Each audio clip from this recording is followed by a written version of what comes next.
Tiga Capres bersama Muhammad Iqbal, Jubir Timnas Amin yang sudah hadir bersama kami di studio. Terima kasih Mas Iqbal. Terima kasih, Mbak Cynthia. Dan juga Herzaki Mahendra, Jubir dari TKN Prabowo Gibran, serta Andi Wijayanto, Deputi Politik 5.0 TPN Ganjar Mahfud, serta Adi Prayitno, Direktur Eksekutif Parameter Politik. Terima kasih sudah bergabung bersama kami di Kompas Petang. Pertama-tama saya akan ke Mas Adi terlebih dahulu.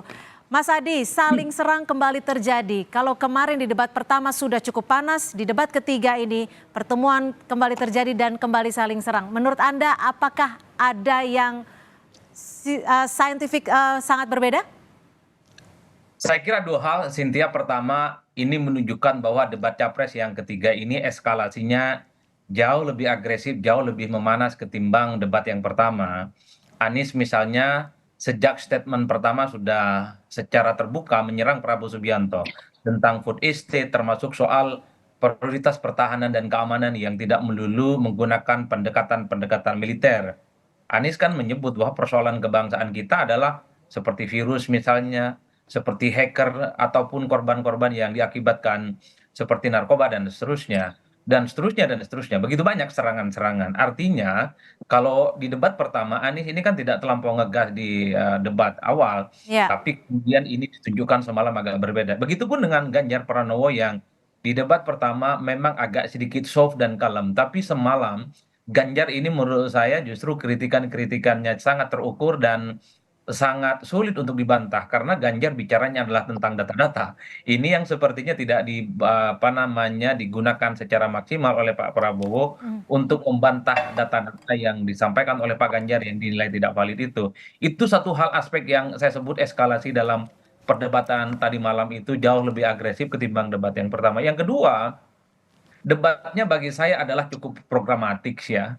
Karena memang yang dibicarakan tentang soal penggunaan hutang luar negeri yang kemudian di situ misalnya dikritik kok dipakai misalnya salah satunya untuk membeli pesawat bekas itu kan programatik. Ya. Atau misalnya pertanyaan-pertanyaan yang selama ini sebenarnya sudah menjadi pembicaraan publik tentang kegagalan food estate, tentang alutsista, dan kepemilikan lahan yang 340 hektar. Menurut saya itu adalah pertanyaan-pertanyaan yang sebenarnya hampir tiap hari kita dengarkan di ruang publik kita ini. Jadi itulah yang saya kira memang kalau mau jujur semalam itu paling banyak ditunggu sebenarnya bahwa kritikan dan tudingan-tudingan yang khususnya dialamatkan kepada Pak Prabowo itu diekspos dengan bantahan tentu dengan data-data yang juga bisa disampaikan secara terbuka terkait Oke. misalnya NEF ya military essential Ya. force misalnya yang dinilai itu tidak sesuai dengan ekspektasi, itu kan data yang menurut saya cukup faktual dan valid. Oke, saya ke Mas Iqbal. Mas Ya. Iqbal, ini kan kalau dilihat tadi malam tuh Pak Anies menyerangnya sejak awal gitu loh. Ini bagian dari strategi untuk menaikkan elektabilitas atau bagaimana? Atau memang sudah terprogram di debat ketiga ini serangannya harus lebih gaspol? Ya masalahnya memang kan Pak Prabowo, ya Pak Legend Prabowo kan memang saat ini sudah menjabat sebagai Menteri Pertahanan. Yang tentu saja seharusnya dia bisa memberikan penjelasan apa yang sudah dia lakukan dan apa yang akan dia tingkatkan ketika nanti jadi presiden. Tetapi kami menilai bahwa di saat beliau menjadi Menteri Pertahanan, bahwa banyak sekali fakta-fakta yang menunjukkan bahwa beliau tidak mampu meningkatkan pertahanan Indonesia, termasuk kesejahteraan prajurit. Karena apa? Karena tadi ditanya tentang angka, jawabannya salah. Tapi berapa? Tidak direvisi. Ngajak kopi. Padahal itu bukan rahasia negara. Bukan rahasia negara. Itu sesuatu berapa luas lahannya. Ya itu bukan rahasia negara. Jadi jangan kita berlindung di balik rahasia negara. Dan kami melihat juga bahwa ancaman yang selalu disampaikan selalu sifatnya perang fisik. Ya. Padahal dalam teori perang sekalipun ada banyak jenis perang itu. Termasuk perang mata uang ya, misalnya gitu. Ada perang asimetris, ada proxy war namanya, ada hybrid war namanya. Dan ada banyak lagi jenis-jenis peperangan yang dia tidak terlihat secara fisik tetapi gagal diantisipasi. Bahkan website Kementerian Pertahanan kita dengan anggaran yang ratusan triliun itu pun kena hacker. Artinya apa? Bisa jadi ya seperti yang kita sampaikan bahwa penggunaan dana Kementerian Pertahanan ini selalu top down. dia tidak memiliki perencanaan yang matang. Siapa yang nawarin barang, dia terima. Padahal yang diinginkan prajurit itu banyak sekali, termasuk tadi kita ingin bagaimana justru seharusnya ketika Pak Prabowo ini menjadi Menteri Pertahanan, inilah saat yang penting untuk meningkatkan kesejahteraan prajurit. Mas Anies misalnya ketika beliau menjadi gubernur, beliau banyak bekerja sama dengan TNI Polri membangun asrama-asrama. Oke, tapi ditahan dulu. Artinya Anda melihat Pak Prabowo tidak bisa menjawab pertanyaan Pak Anies? Ya, dia gagal menunjukkan kinerjanya. Oke, gimana Mas Herzaki dinilai gagal menunjukkan kinerjanya sebagai Menteri Pertahanan menurut Anda? Ya, terima kasih. Pertama ingin saya sampaikan, ya kemarin makasih Mas Ganjar kan menilai Pak Prabowo 5, Kementerian Pertahanan katanya 5. Lalu Mas Anies menilai 11, tapi dari 100. Jadi yang ingin kami sampaikan adalah ya teman-teman, Bapak Ibu yang bekerja di Kementerian Pertahanan, yang bekerja di Mabes TNI, yang bekerja di Mabes TNI AD, Mabes TNI AL, Mabes TNI AU. Inilah penilaian Anies Baswedan. Inilah penilaian Ganjar Pranowo terhadap Bapak dan Ibu semua. Ya, terhadap kinerja Bapak Ibu semua selama bertahun-tahun ya untuk negeri ini ya. Jadi demi kepentingan elektoral dengan mudahnya kemudian diberikan nilai segitu katanya. Padahal ya jelas-jelas Bapak Ibu tahu sehingga mana nih yang berpihak kepada Bapak Ibu yang bekerja bersama yang saling mendukung Bapak Ibu. Yang kedua yang kami ingin sampaikan juga kepada pendukung Bapak Joko Widodo, Bapak Jokowi. Pak Ganjar menilai Pak Prabowo Kementerian Pertahanan yang dalam berbagai lembaga survei dinilai sebagai kementerian terbaik di bawah pemerintahan Bapak Jokowi. Ternyata ini nilainya hanya 5. Ya. Inilah kemudian yang kita juga bisa lihat bagaimana pandangan Pak Ganjar terhadap Pak Jokowi. Jadi tentu pendukung Pak Jokowi tahu harus melakukan langkah apa sebenarnya ke depannya. Karena kan Pak Ganjar ini berasal dari partai yang menterinya banyak sekali di kabinet. Artinya yang ingin Anda sampaikan apa nih Mas Herzaki? Iya, yang ingin saya sampaikan, kalau misalnya bahwa menurut Pak Ganjar itu ada kementerian Kemhan ini ada yang kurang, ya silakan saja, bisa langsung komunikasi kok dari partainya. PDIP kan banyak sekali. Nah ini nggak apa-apa, ini 2 hal yang ingin saya sampaikan ya kepada teman-teman yang tadi. Nah yang ketiga yang saya ingin sampaikan juga, ini menarik tadi. Tadi apa Mas Iqbal tadi yang terakhir Mas Iqbal, yang disampaikan Mas Iqbal? Mana? Lupa. Yang terakhir apa Mas Iqbal? Hah? Enggak, ini mancing aja.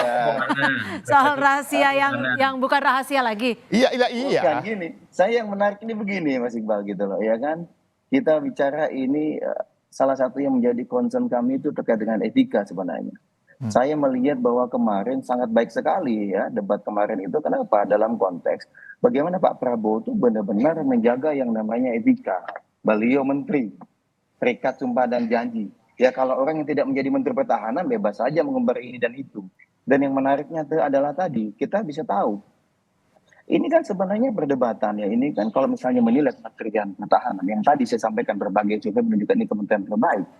Sebenarnya kan Mas Anies ini harusnya ngobrol dong dengan teman-temannya di PKB dan Nasdem yang pengusung utama Pak Jokowi gitu. Ya. Bisa ngobrol di Komisi 1. Kalau dianggap ada kinerja Pak Prabowo yang tidak pas, di Komisi 1 silakan dikritik, disampaikan gitu loh. Tapi pertanyaan besarnya selama ini program Kemhan ada nggak dikritik oleh teman-teman PKB, teman-teman Nasdem? Nah ini kan jadi pertanyaan besar, ada apa ini? Kok Mas Anies akan punya arah tersendiri berbeda? Jadi menurut Anda tidak Nasdem tepat PKB, ketika gitu kritikannya masuk di dalam ajang debat seperti itu kah? Iya, kalau kami melihatnya seperti itu gitu, bahwa kan agak kontradiktif. Seakan-akan mengkritik loh, kan ini bagian dari itu, ada di Komisi 1. Silakan Anda sampaikan, kok dirasa memang kinerjanya ada yang kurang pas. Tapi nggak apa-apa, memang kalau Pak Prabowo kemarin tetap tegas, tetap komitmen, beliau tidak mau kemudian ada, kalau beliau mau membuka, ada beberapa hal yang bisa disampaikan, tapi beliau nggak mau, karena bagi beliau tidak ingin melempar kepada yang lain, biarkan saya yang menerimanya, bagi saya apa jadi rahasia negara, dan tolonglah jangan bilang nothing personal dan personal, tapi ujung-ujung ngebahas mengenai apa ya tanah ya katanya hak milik Pak Prabowo. Saya mohon maaf ya gitu ya, mohon maaf gitu. Ini sebenarnya capres kepo atau capres caper gitu loh. Malah ini urusan pribadi, nggak bisa Pak berbicara ide dan gagasan. Pak Prabowo bicara ide dan gagasan besar untuk republik ini dan telah membuktikan sebagai Menteri Pertahanan selama 4 tahun ini kinerjanya, dan sangat disayangkan tadi bicara mengenai tadi MMF gitu tadi ya, minimum essential force. Ingat 3 tahun kita menghadapi COVID itu ada realokasi dan refocusing anggaran. Yang Baik, memutuskan bukan Pak Prabowo. Pak Prabowo tidak mungkin, nggak bisa, anggaran saya harus tetap besar. baik, Enggak, yang penting nyawa manusia, baik. ya, Jadi rakyat Indonesia. oke, jadi Gitu. tidak terima ya Ya, kalau ya. disebut tidak perform dalam masa jabatannya sebagai Menhan. Saya ke Mas Andi. Mas Andi, kalau performanya Pak Ganjar kan sedikit berbeda nih. Kalau kita lihat dari debat pertama, saat ini di debat ketiga Pak Ganjar juga terlihat cukup ngegas dalam tanda kutip dan juga ikut menyerang. Bagaimana? Apa yang membuat pola ini berbeda dari debat pertama? Secara pola sebetulnya tidak berbeda. Mas Ganjar tetap ngegas tentang data. Mas Ganjar tetap ngegas dengan program-program real yang muncul di data tentang Indonesia. Jadi ketika di segmen terakhir Mas Ganjar mengungkapkan indeks-indeks global yang turun, yaitu data realnya. Jadi jika yang di depan Mas Ganjar itu bukan Pak Prabowo yang Menhan, ya datanya tetap akan diungkap oleh Mas Ganjar.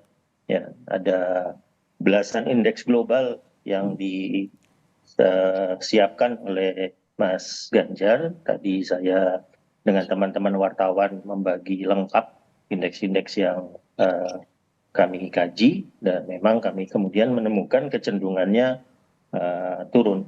Dan kecenderungan turun ini sudah terjadi sebelum COVID. Jadi COVID-nya tidak bisa dijadikan apologi mengapa kecenderungannya turun. Ya, salah satu misalnya kalau di luar pertahanan begitu ya, supaya Mas Zakinya tidak merasa kami mengkritik Kementerian Pertahanan. Ada data tentang daya saing industri, ada data tentang konektivitas global Indonesia. Nah, ini terkait dengan Kementerian Perhubungan dengan Kementerian Perindustrian. Datanya menunjukkan Indonesia menurun. Data tentang daya saing itu, atau misalnya data tentang Peace Index. Ya, ini data yang terkait dengan Pak Mahfud nih. Data tentang Peace Index menurun.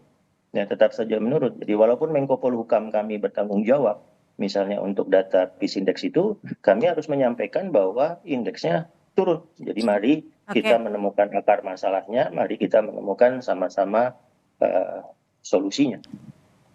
Baik, sebelum kita lanjutkan dialog ini Presiden Joko Widodo juga angkat suara nih soal jalannya debat Presiden semalam. Menurut Presiden saling serang tidak apa-apa asal menyoal kebijakan visi dan misi.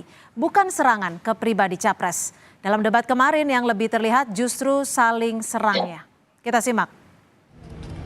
Substansi dari visinya malah tidak kelihatan. Yang kelihatan justru saling menyerang, yang sebetulnya nggak apa-apa, asal kebijakan, asal policy, asal visi yang diserang, nggak apa-apa. Tapi kalau sudah menyerang personal, pribadi yang tidak ada hubungan dengan konteks debat tadi malam, mengenai hubungan internasional, mengenai geopolitik, mengenai pertahanan, dan lain-lainnya, saya kira kurang memberikan pendidikan, kurang mengedukasi masyarakat yang menonton. Saya ke Mas Adi Praitno. Mas Adi, ini kalau bisa dikatakan baru pertama kalinya Presiden merespon debat Capres-Cawapres setelah debat ketiga. Apa maksud dari Presiden Jokowi? Kenapa baru sekarang? Apakah ada pesan tertentu yang ingin disampaikan? Ya kalau kita membaca statement-statement netizen terutama di Twitter ya, ini kan tafsirnya ada dua. Ini sebagai bentuk imbauan moral dari seorang presiden bahwa debat itu sebenarnya harus fokus pada penyampaian visi misi dan program dan memang mengekspos segala sesuatu yang memang menjadi concern kalau mereka terpilih sebagai presiden. Kalau mau jujur sebenarnya Cynthia semalam itu lebih banyak bicara tentang inward looking ya, lebih banyak bagaimana sikap politik kita ke dalam, tapi peran-peran untuk di dunia internasional memang tidak terlampau begitu banyak disampaikan secara publik. Tapi kan netizen tidak berhenti di situ. Bahkan ini kan mengkritik kok seakan-akan Pak Presiden ini dalam tanda kutip gitu ya menjadi jubir untuk paslon nomor 2. Itu kan pembicaraan netizen. Karena yang disinggung adalah serangan-serangan pribadi. Kalau mau jujur sebenarnya kalau kita iris hitung satu persatu, yang disebut serangan pribadi semalam itu kan karena disinggung soal kepemilikan lahan yang 340 hektar. Setahu saya dalam debat Pilpres sebelumnya 2019 misalnya, Pak Jokowi juga sempat menyinggung kepemilikan lahan yang dimiliki oleh Pak Prabowo. Rasa-rasanya Anies pernah nyontek siapa yang pernah disampaikan oleh Jokowi ketika debat dengan Pak Prabowo beberapa waktu yang lalu ya. Jadi bagi saya ini soal pribadi dan nggak pribadi kan tergantung bagaimana cara melihatnya. Rasa-rasanya Anies ketika menyinggung soal lahan itu kan ingin membandingkan dengan kesejahteraan prajurit yang katanya menurut Pak Anies itu masih belum sejahtera. Ada sekitar ya separuh dari prajurit yang masih belum memiliki rumah. Dan itu yang pertama ya Mbak. Namanya netizen kan tidak bisa dikontrol Ya, omongannya. Tapi bagi saya overall baguslah imbauan dari Pak Jokowi supaya ke depan di sisa waktu perdebatan ini jangan nyerang yang ada atensi-atensi yang sifatnya pribadi. Yang terakhir yang ingin saya katakan adalah kalau kita menghitung satu persatu, perdebatan semalam saya kira programatik kok. Misalnya Anies dan Ganjar itu mengkritik tentang ancaman Indonesia ke depan bukan hanya perang, tapi kan banyak misalnya ya, cyber war, tentang proxy dan seterusnya ya. Jadi baik. ada skala prioritas yang sepertinya memang ditanyakan, termasuk misalnya pertanyaan Ganjar terkait dengan apa yang akan diprioritaskan kalau misalnya Pak Prabowo jadi presiden, matra udara, apakah darat ataupun laut, itu yang kemudian membuat Pak Ganjar Oke. Pak Prabowo itu tidak terlampau perform ya. Itu Hmm. yang sepertinya. Nah, untuk Bang Hersaki saya bantu.